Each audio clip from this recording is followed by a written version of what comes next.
ॐ नमः शिवाय। ॐ नमः शिवाय। सुख भोगे जो कथा सुने सहित विश्वास, 12वां लिखे कपिल ये तेरा दास।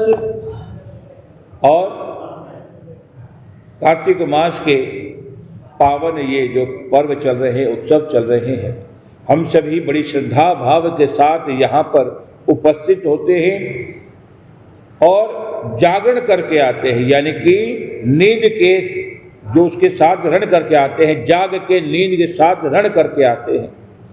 और जिसने भी एक दिन भी अगर यहाँ पर उपस्थित हुए हैं या किसी भी तीर्थ स्थान पर गए हैं, तो यकीन मानिए साल के अंदर 365 दिन होते हैं और 365 दिन उसने शुद्ध कर लिए एक दिन में। और आप तो रोज प्रतिदिन आ रहे हैं, तो सोचिए कि ये जीवन के कितने वर्ष आपने सुधार लिए हैं और कई वर्षों से आप आ रहे हैं। आपके जीवन में जन्म जन्मांतर के जो कष्ट हैं, जो पूर्व जन्म के जो कष्ट हैं, वो सब दूर हो जाने हैं। बोल श्री विष्णु भगवान की जय। भज मन नारायण नारायण, भज मन नारायण नारायण, लक्ष्मी नारायण नारायण, लक्ष्मी नारायण नारायण, भज मन नारायण नारायण नारायण, भज मन। विष्णु भगवान की जय। अतः कथा का 12वां अध्याय श्री नारद जी ने कहा कि तब जलंधर को भी अपनी खोज में आते देख कर इंद्र आदि देवता भय कंपित होकर वहां से भाग निकले। वह भाग कर बैकुंठ में भगवान विष्णु के पास पहुंचे। फिर सब देवताओं ने उनकी अपनी रक्षा के लिए उनकी स्तुति की। देवताओं की उस दीन वाणी को सुनकर करुणा सागर भगवान विष्णु ने उन्हें कहा कि देवताओं, तुम भय को त्याग दो, युद्ध में मैं शीघ्र ही उस जलंधर को देखूंगा। ऐसे कहने के साथ ही भगवान गरुड़ जी पर जा बैठे। तब देवताओं सहित उन्हें युद्ध क्षेत्र की ओर प्रयाग करते हुए समुद्र तनय लक्ष्मी के नेत्रों में जल भराया और उन्होंने कहा कि हे नाथ, यदि मैं सर्वथा आपकी प्रिय हूँ और भक्त हूँ, तो मेरा भाई आप द्वारा युद्ध में कैसे मारा जाना चाहिए। इस पर भगवान विष्णु ने कहा, यदि तुम्हारी ऐसी ही प्रीति है तो मैं उसे अपने हाथों से नहीं मारूंगा, परंतु युद्ध में तो जाऊंगा ही, क्योंकि देवताओं ने मेरी बड़ी स्तुति की है। ऐसा कहकर शंख चक्र गदा पद्मधारी विष्णु भगवान गरुड़ पर चढ़े और शीघ्र ही युद्ध के उस स्थान पर जा पहुँचे जहाँ पर जलंधर विद्यमान था। विष्णु के तेज के कंपित देवता सिंहनाद करने लगे। फिर तो अरुण की अनुज गरुड़ के पंखों की प्रबलता वायु से पीड़ित हो देते इस प्रकार घूमने लगे जैसे आंधी के बादल आकाश में घूम लेते हैं। तब अपने वीर दैत्यों को पीड़ित होते देखकर जलंधर ने क्रोध होकर भगवान विष्णु को कठोर वचन कहकर उन पर पूरी ताकत से आक्रमण कर दिया। बोले विष्णु भगवान की जय। भज मन नारायण नारायण, लक्ष्मी नारायण नारायण, विष्णु नारायण नारायण नारायण, विष्णु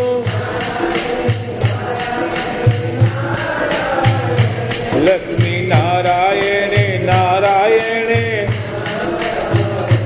भज मन नारायण नारायण नारायण। विष्णु भगवान की जय। अभी 13वां अध्याय प्रारंभ। कार्तिक कथा को सुनो, सभी सहज मान लाए। 13वां अध्याय लिखूं, श्री प्रभु के शरण में आए। दैत्यों के तीक्ष्ण प्रहारों में व्याकुल देवता इधर उधर भागने लगे। तब इंद्र आदि को इस प्रकार भयभीत देखकर गरुड़ जी पर चढ़े भगवान युद्ध के आगे बढ़े। उन्होंने अपना शारंग नामक धनुष उठाकर बड़े जोर से टंकार किया। त्रिलोक गूंज उठा। पल मात्र में ही भगवान विष्णु ने हजारों दैत्यों के सिर काट गिराए। यह देखकर जलंधर के क्रोध में सीमा न रही। फिर तो भगवान विष्णु और जलंधर का महासंग्राम हो गया। बाणों से आकाश भरा गया। लोग आश्चर्य करने लगे। भगवान विष्णु ने अपने बाणों से वेग से उस दैत्य के ध्वजा, रथ, धनुष, बाण काट डाले तथा एक बाण से उनकी छाती में प्रहार कर दिया। इससे व्यथित होकर अपनी प्रचंड गदा उठाकर गरुड़ के मस्तक पर दे मारा। गरुड़ पृथ्वी पर गिर पड़ा। साथ ही क्रोध से उस दैत्य ने अपने होंठ काटे और भगवान विष्णु की छाती पर तीक्ष्ण बाण मारा। उसके उत्तर में भगवान विष्णु ने उसकी गदा काट डाली। बोलो विष्णु भगवान की जय। अपने शारंग धनुष पर बाण चढ़ाकर उसको बींधना आरंभ कर दिया। जलंधर भी उन अपने पैने बाण बरसाने लगे।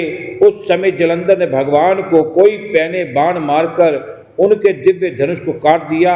धनुष कट जाने पर भगवान ने गदा ग्रहण कर ली और शीघ्र ही जलंधर को खींचकर मारी। परंतु उस अग्निवत अमोद गदा की मार से वह चलयमान न हुआ और मंदोमंत हाथी के समान उसे यानी गदा की मार को फूल की माला ही जाना। साथ ही उस युद्ध दुर्मुद के अत्यंत ही क्रोधित होकर अग्निमुख त्रिशूल उठा लिया और भगवान विष्णु पर छोड़ दिया। भगवान ने शिवजी के चरणों में स्मरण करके नंद नामक त्रिशूल से उस त्रिशूल को छेद दिया। जलंधर ने झटपट भगवान की छाती में एक मुष्टिका मारी। उसके उत्तर में भगवान विष्णु ने भी उसकी छाती पर एक मुटके मारी और प्रहार किया। फिर दोनों घुटने टेक कर बाहों, मुष्कों और बाहु आदि युद्ध करने लगे। कितने ही देर तक भगवान उनके साथ युद्ध करते रहे। जब कुछ श्रमित नहीं हो सका तब सर्वश्रेष्ठ मायावी ने भगवान का दैत्य का मेघवाणी से में बोले, हे रणदुर्गम दैत्य श्रेष्ठ, तुम धन्य हो जो इस महायुद्ध में इतने बड़े बड़े अयोध्यों से भी भयभीत ना हुए। तेरे इस युद्ध से मैं बड़ा खुश हूँ। तू जो चाहे वर मांग ले, मैं अदय वस्तु भी आज तुझे दे दूंगा। मायावी भगवान विष्णु की ऐसी वाणी सुनकर जलंधर ने कहा कि हे भावुक, यदि आप मुझ पर खुश हैं, प्रसन्न हैं, तो यह वर दीजिए कि आप मेरी बहन के साथ अपने सारे कुटुंबियों सहित मेरे घर पर निवास करेंगे। बोल विष्णु भगवान की जय। नारद जी कहते हैं, उनके ऐसे वचन सुनकर भगवान को खेद तो हुआ, किंतु उसी क्षण में उन्होंने देवेश तथास्तु कह दिया। अब भगवान विष्णु तथा सब देवताओं के साथ जलंधरपुर में जाकर निवास करने लगे। जलंधर अपनी बहन लक्ष्मी और देवताओं सहित भगवान को वहां पाकर बड़ा प्रसन्न हुआ। और फिर तो देवताओं के पास ना तो रत्न आदि थे, उनके स्थानों पर दैत्य स्थापित करके जलंधर पृथ्वी पर आया। निशुंभ को पाताल में स्थापित कर दिया। देव, दानव, यक्ष, गंधर्व, सर्प, राक्षस, मनुष्य आदि सबको अपना वंशवृत्ति बनाकर त्रिभुवन पर शासन करने लगे। उसने धर्मानुसार सुपुत्रों के समान प्रजा का पालन किया। उससे धर्म राज्य में सभी सुखी हुए। बोल विष्णु भगवान की जय। भज मन नारायण नारायण नारायण, भज मन नारायण नारायण, विष्णु नारायण विष्णु नारायण नारायण, भज मन नारायण नारायण। कथा विश्राम होत है, सुनो वीर हनुमान, श्री राम के लक्ष्मण जानकी, सदा करो कल्याण। सियावर राम जय जय राम, मेरे प्रभु राम जय जय राम, करो कल्याण सीताराम, मेरा परिणाम जय जय राम। बोल विष्णु भगवान की जय, और शंकर भगवान की जय, और कार्तिक भगवान की जय, और सब महारानी की जय।